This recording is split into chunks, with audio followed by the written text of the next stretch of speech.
दोस्तों रावण को इस दुनिया में कोई नहीं हरा सकता था, खुद प्रभु श्री राम तक नहीं, मगर एक घर के भेदी ने पूरी रावण की लंका लगा दी। और ठीक वही काम आज देश के अंदर बैठे ये गद्दार भी कर रहे हैं। तुम्हारे जैसे लोग इस देश के लिए श्राप है। कहीं पाकिस्तान ये तो हम मानते हैं कि आतंकवाद फैलाता है? नहीं, हम तो नहीं मानते। आप भी फैला सकते हो, आपके माथे पे लिख तो नहीं रहा। मैं तो नहीं मानता पाकिस्तान आतंकवाद फैलाता है। सबूत है, 26 लोग मारे, पुख्ता सबूत है, दिखा सकते हो। जो बॉर्डर पे जवान खड़े वो क्या कर रहे थे? सो रहे थे। तुम्हें शर्म है?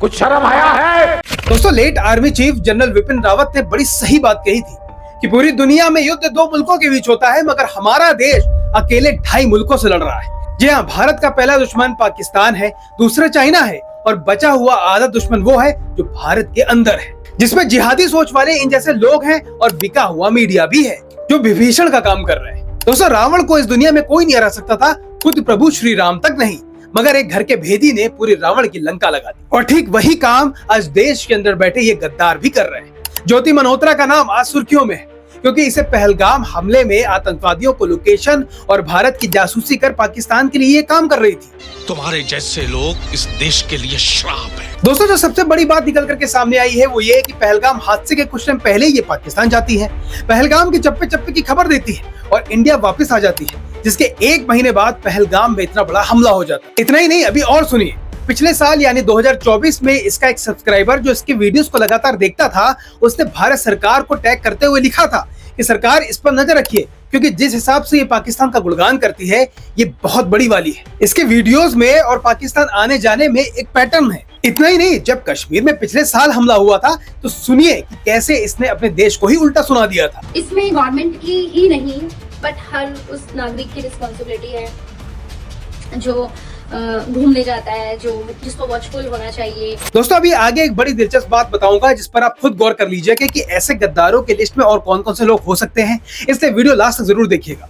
यही नहीं दोस्तों, इसका पाकिस्तान के उच्च अधिकारियों से, ISI से इतने तगड़े रिलेशन थे जितने तो वहां के बड़े बड़े सेलिब्रिटियों के भी नहीं। मतलब आप सोचिए कि भारत की एक मामूली सी यूट्यूबर और पाकिस्तान के हाई कमीशन में उसका उठना बैठना है। कुछ न कुछ तो गड़बड़ जरूर है। दोस्तों खबर तो यहाँ तक आ रही है कि ये पाकिस्तान के प्यार में इतना पागल थी कि इसने अपना धर्म तक बदल दिया था और दानिश नाम के व्यक्ति से इसने शादी भी कर दी थी। अब बात कर लेते हैं कि इस जैसे देश के गद्दारों की पहचान आखिर की तो की कैसे जाए। तो दोस्तों पहले भी मैंने अपने कई वीडियोस में बताया है कि भारत में आज जिनके लाखों फॉलोवर्स हैं उनमें से कई लोग इंडिया पाकिस्तान वॉर के वक्त भी पाकिस्तान के खिलाफ कोई वीडियो भी नहीं डाल रहे थे, ना ही कोई पोस्ट डाल रहे थे।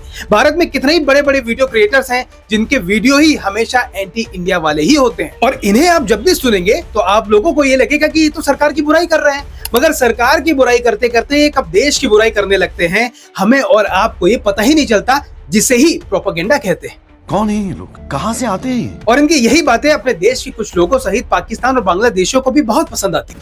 ये जवाब दीजिए साहब कि ऑपरेशन सिंदूर होना चाहिए था कि नहीं होना चाहिए था? ये नहीं होना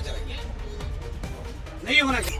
अब ऐसे में अगर इन्होंने सरकार के पक्ष में कुछ कहा तो इनके पाकिस्तानी और बांग्लादेशी भाई नाराज होकर इन्हें अनसब्सक्राइब कर देंगे। कहीं पाकिस्तान ये तो हम मानते हैं कि आतंकवाद फैलाता है?